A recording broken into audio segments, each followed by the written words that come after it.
রাজনীতি বাংলাদেশে আগামী দিনে বরদাস্ত করা হবে না।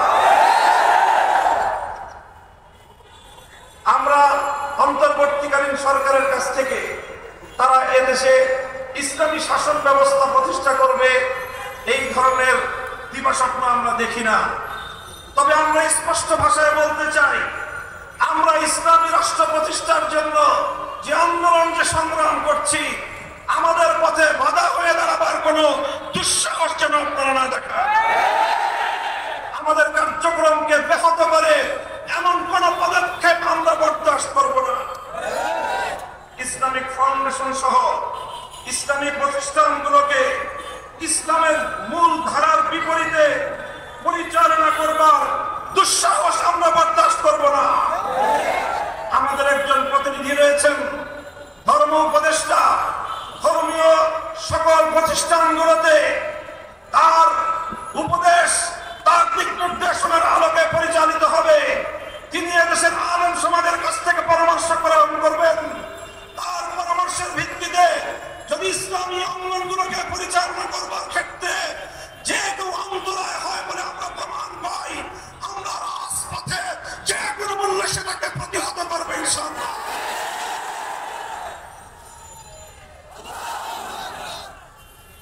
আমরা পরিষ্কার ভাষায় বলতে চাই, শিক্ষা ব্যবস্থায় ইসলামের বিরুদ্ধাচরণের অশুভ ধারা বন্ধ করতে হবে।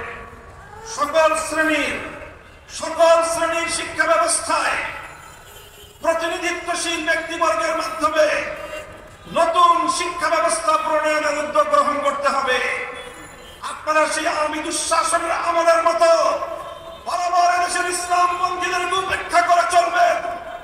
আমাদেরকে উপেক্ষা করার এই ধারা আমরা আর বেশি দিন চুপ করে বরদাস্ত করব না।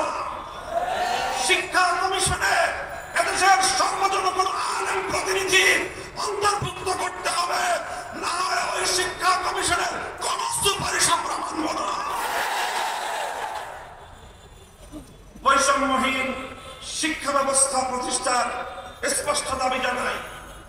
আলিয়া মাদ্রাসার শিক্ষার্থীরা তারা জাতীয় শিক্ষা ব্যবস্থায়, জাতীয় সকল চাকরি বাকরির ক্ষেত্রে বৈষম্যহীন সুযোগ সুবিধা চায়।